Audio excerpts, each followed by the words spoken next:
I'm about to share with you 4 fall fishing mistakes that I made and how I've learned from them to help you go out and catch more fish and have a better experience while fishing in the fall, guys. So when I went full-time 3 years ago, that fall for me was a tough fall. I had a couple good trips, but I had more bad than good. And part of that was, a lot of it was because I coached football during the fall, okay? And then all of a sudden I'm not coaching football and I'm on the lake, and I got to really see what other anglers talked about fishing in the fall. Before, when I was coaching, I'd just go out there every little chance I could get, which sometimes I never even fished during the fall. But if I got to go out there and be on the water 2-3 hours, I did. This video today is brought to you by B Asphalt Company, guys, and let me share with you some benefits of seal coating, one of their biggest things that this asphalt company does, and I've learned a lot about it. Let's say you work at a bank, or you have a church, a cemetery, big parking lot where you're at, or if it's your own driveway, guys. There's a lot of benefits of seal coating, as I've learned about. One thing is it extends the life of your asphalt, okay, from the wear and tear of the rain, the snow, okay, also with all the elements that come from time and time again. It starts to become faded, and then cracks show up, and then potholes comes up. That's where B comes into play. Guys, they're located in Northwest Arkansas, but he has done work in Central Arkansas, and also being in Northwest, he is not afraid to go up into the Missouri area, up in that area, guys. If you're more interested in hearing more about B Asphalt Company, as I appreciate them being a part of the Fishing Coach YouTube channel and my business, guys, there'll be more information on them in the description. Appreciate it. Let's go get into the video. So guys, welcome to the Fishing Coach YouTube channel. I am Coach E. Let's talk about that first fall fishing mistake, and that one is not going out with an open mind. This is the time of year where they can change daily, 2 days, 3 days. So let's say you go out on a Saturday, because you might be a one-time-a-week guy, and you don't get to see the change. Let's say you find some fish on a grass flat, find them on a point, find them in the middle of a creek, back of a creek. Guys, they might be gone the next Saturday you get out there. So don't always go out back to where you caught them before. That was something I did. I was like, hey, I caught these fish here before, and I'm going to go there, and then they wouldn't be there. It'd be a ghost town. So adapting on the water and having an open mind. So that's the first one, is going out to the lake with an open mind, because they move. This is a time of year like the spring, where there's just a lot kind of happening, okay? So that's the first mistake. The second mistake, okay, and I've kind of became this kind of guy year round, but you either need to go really, really little or go really, really big. And last fall, I went really, really big and had a lot of success. Last fall, the flutter spoon for me was a giant player, man. It was fun.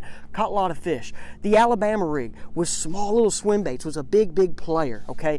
The year before, looking back to my year before, the player was a smaller jig, okay? Guys, I want to put all my links to baits down in the description. I'm in a different boat right now. I don't have all my tackle right now. I'm trying to get everything transitioned. But like that smaller jig I'm about to be throwing is going to be a little high-tech tungsten jig, okay? A little small tungsten jig, okay? Now, with these baits though, guys, that's where we're going to talk about the areas in a minute. You always hear about them eating small this time of year. Small forage, small this, small crawfish, okay? The turnover's kind of happening. There's stuff happening on the water, that thermocline's breaking up, and then it kind of gets all the forage and the smaller forage kind of going, and it's an easy meal for fish. But then the one that I didn't always think about was big baits. I had some kids I coach that love to throw big glide baits this time of year and have success. So your shallower fish, I would say, bigger glide baits, okay? Bigger swim baits. Now also though, if you're in the back of a creek flipping or here and there, don't forget, try the smaller jig. That's what I did a couple years ago and had success with, was a smaller flipping jig, okay?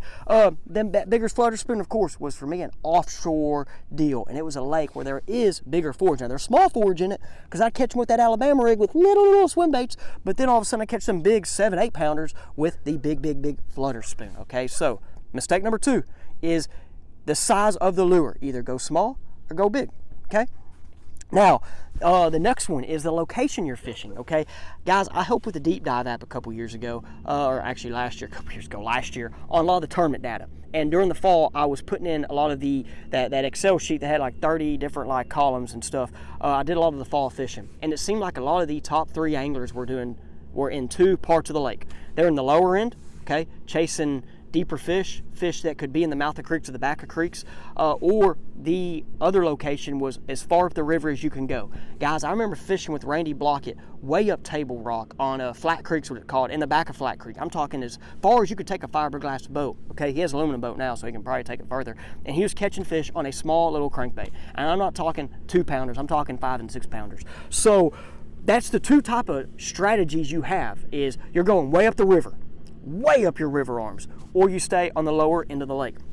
And kind of when I've done my trips lately, I've been on the lower end of the lake, but on my trips recently, on the water lessons, my guide trips, but it's about to be time I'm about to get back in the creek arms and get back in the more river situations, because there's a lot of fish there to be caught, and that's a fun way to catch them as well. Okay, now when you're fishing in the back of these creek arms in the river, like I said, a crankbait, of course, that water stain, crankbait's going to be good. Your flipping jig's going to be good. A buzz bait, your whopper plopper type baits. Down here on the lower end of lakes, where it's kind of more cleaner water typically, it's going to be more shadow oriented for me. Like I said, that spoon, Alabama rig, the old jig head minnows a player now, kind of your top water baits. You can still throw a jig down here though, and a big crankbait, but I'm just saying, like, that's from looking at the tournaments data side, that's kind of what you had. Okay, now the last mistake for the fall, the last mistake is the weather. This time of year, guys, can change them every day. That weather is so key right now. Okay, when you have the summer and the winter, they kind of get positioned in those areas, and a little bit of a change doesn't affect them. Right now, guys,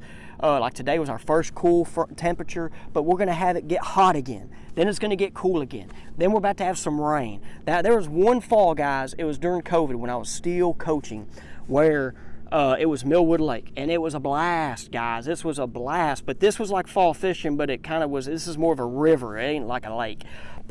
We had a group of fish on the main lake, and they were following this creek channel, but the lake kept doing this, going up and down, and it was going up due to the rain. There was a hurricane that came in, whoop, go up, and then, other rain would come in, but it would fluctuate. When it would fluctuate and come back down and be stable for 2-3 days, we wouldn't catch them. It got to where I wouldn't go, because I knew they were gone. But when that thing came back up, those fish followed this channel. They were pushing bait back here because you had fresh water coming in, had an influx coming in, and it was something special. And I've watched that in the summer on this lake, and it didn't happen like it did in the fall. Because the fall, man, it was crazy. Like, we just get a little bit of rain, and it barely come up. We go back there, catch them. It'd start coming down.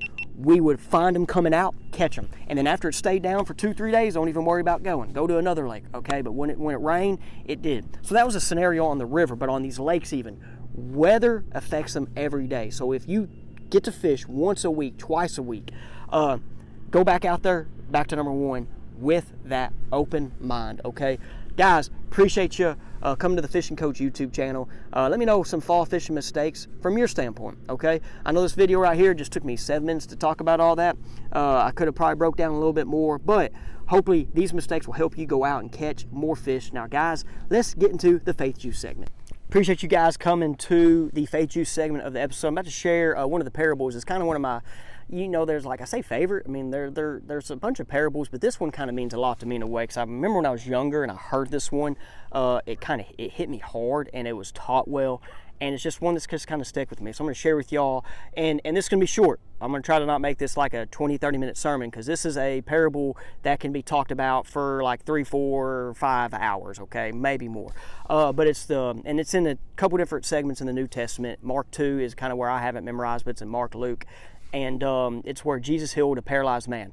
But there's so much more to this. So kind of background is Jesus was in a house. Okay, think of this back in the day, guys. House, not like a normal roof like that place I'm looking at right there where they're fixing.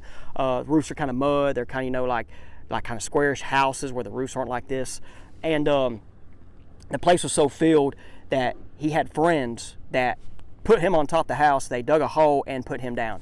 Okay, but the whole thing was these friends didn't just carry him 5 minutes to the house. They carried him for miles. They went from a city to here. Like, these friends carried their buddy who was paralyzed, okay, to go find this guy named Jesus and see if he could heal them, okay? So my little part of this today is, are you that friend? Are you that friend to somebody that you're trying to help? Are you that friend that you are trying to make an impact on, okay? These friends is a big part of this story, okay? Yes, and then we can go more into it. Jesus healed the paralyzed guy. He told him his sins were forgiven. He told him to get up and walk. But the guys I'm getting to is his friends carried him on a mat, okay? Think of it. I don't know how big this guy was, okay?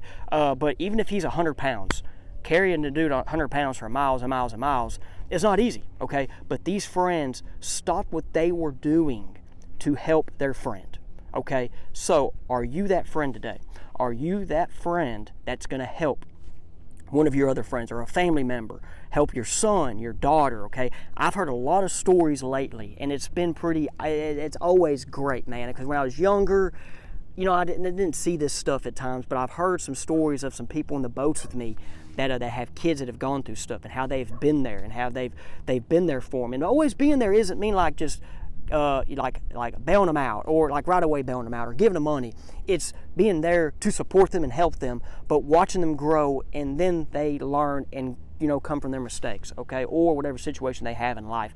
And there's some people I've been in the boat with where their kids, they're going through stuff right now, and I'm just like, wow, like I have a 2-year-old, and I just like, that could happen, you know what I'm saying? So it could be a friend, it could be a kid, it could be a parent, it could be your mom, dad.